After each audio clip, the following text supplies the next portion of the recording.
Hey guys, Don Rice here,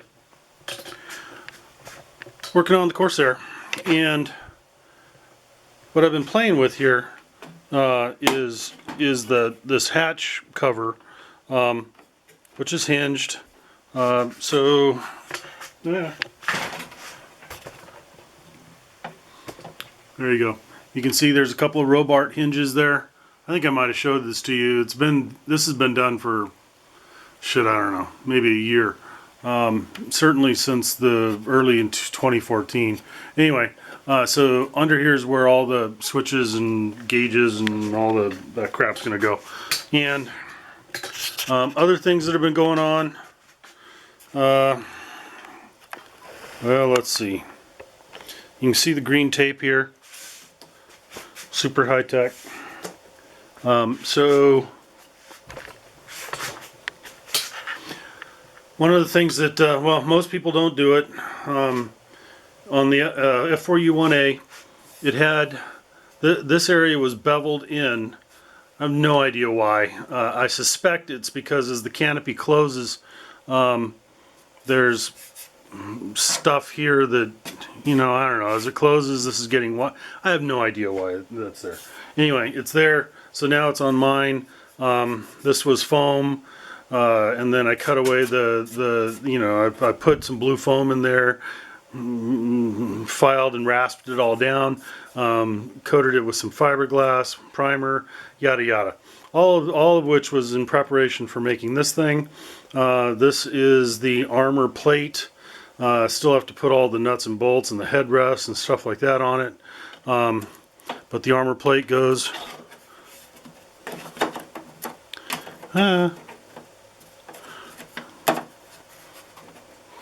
ta-da!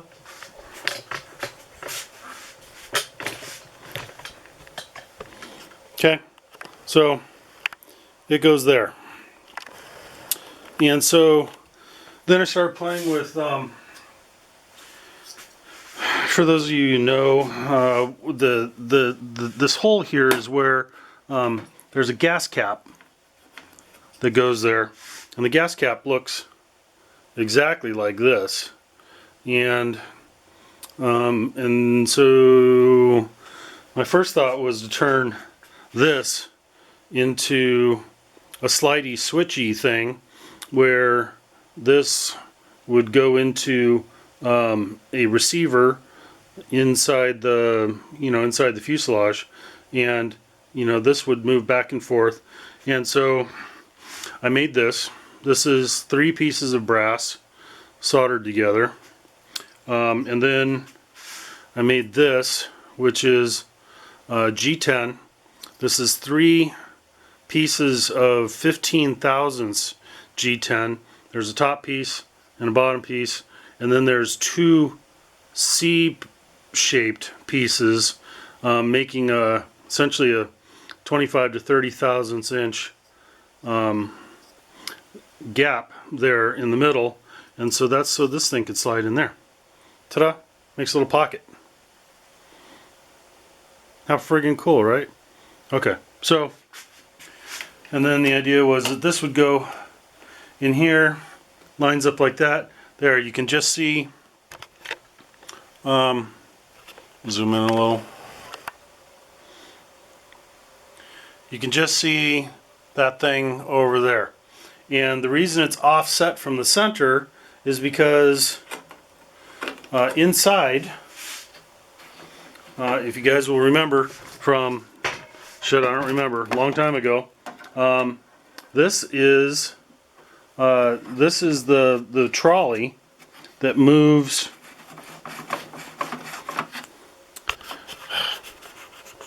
zoom.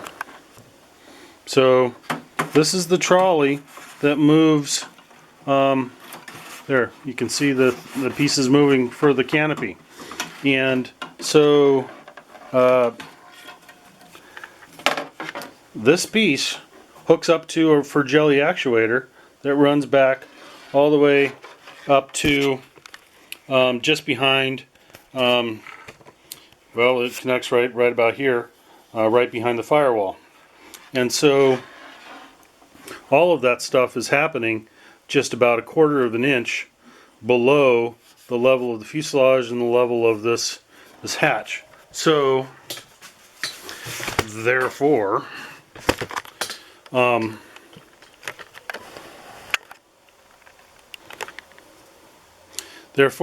this thing and this right here is offset to the side. Okay, so the idea being that this would be roughly, you know, the closed position. Close it, slide the thing forward, this thing locks in place. When you want to open it, you just move this back, move it back, there you go, and see, now the thing disappears and you can open this thing. Anyway, I started getting a little concerned because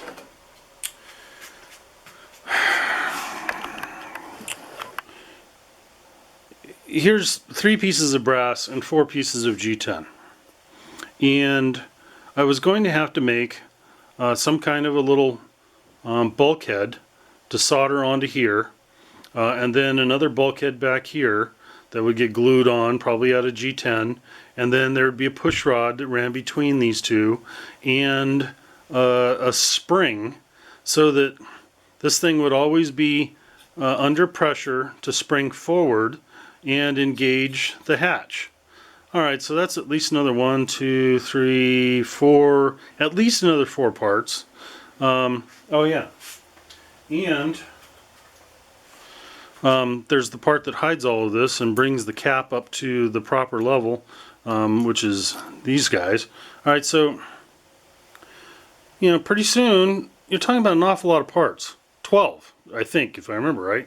So I got like 12 parts, all making this little slidey, switchy, doohickey thingy. And you know what? It would probably work fine. It would probably work forever. But goddamn it, if one piece broke, then I would be screwed. If the piece was some piece that kept me from being able to get this thing open, because under here are the ignition switch, the 2 radio switches. The switch that I might put in there for the retract battery, because yeah, I electrified my retracts. In being able to turn all that stuff off is relatively important, and if I can't get this thing open, I'm either breaking it open with a friggin' hammer, or now I've got to go turn the thing upside down. I got to take the wing off. I've got to unplumb the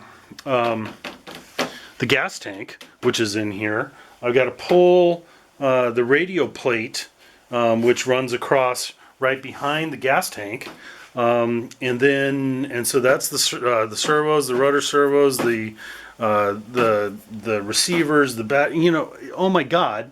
So that's all got to come out, and then I've got to unscrew and remove the switch plate that's under here. I've probably got to remove the Fratelli actuator, and then. Only then would I be able to get in and actually make physical contact with this thing and figure out what broke and get it open. And all of that together made me go, holy shit, I need to stop doing what I'm doing. And so I put in a stupid magnet, okay? I sold out.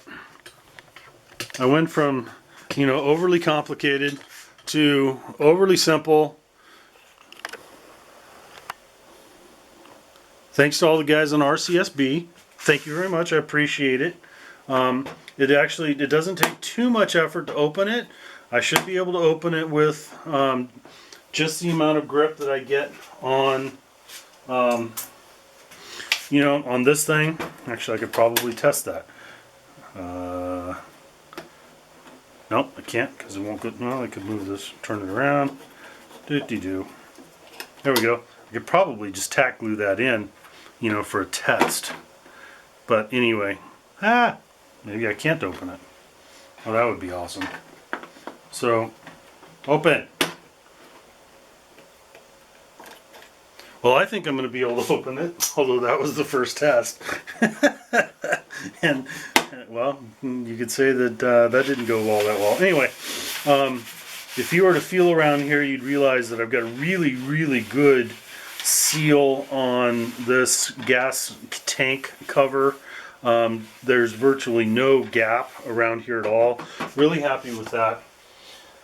And I started making some new gas caps. Why am I making 3 of them? Well, because one of them is for here, and the other 2, believe it or not, this airplane, Ira Kepford's number 29, I have photographic evidence that showed he had wing tanks installed in his outer wing panels. So I'm going to put them out there, even though nobody's model that I've ever seen put them on there. The truth is, I've got photographic evidence that proves that they were there. So I'm putting them out there. So I'm making some extra little fuel tank cover thingies, and I will inset them in appropriately in their spots in the wing. Anyway, that's where we're at right now. Just working on the cover. It's actually pretty much done. The cover's done, the actuator, I mean, all this stuff is working really good. I'm just working on getting the thing in here that's going to go there. Just doing a little fabrication work. That's it. Later.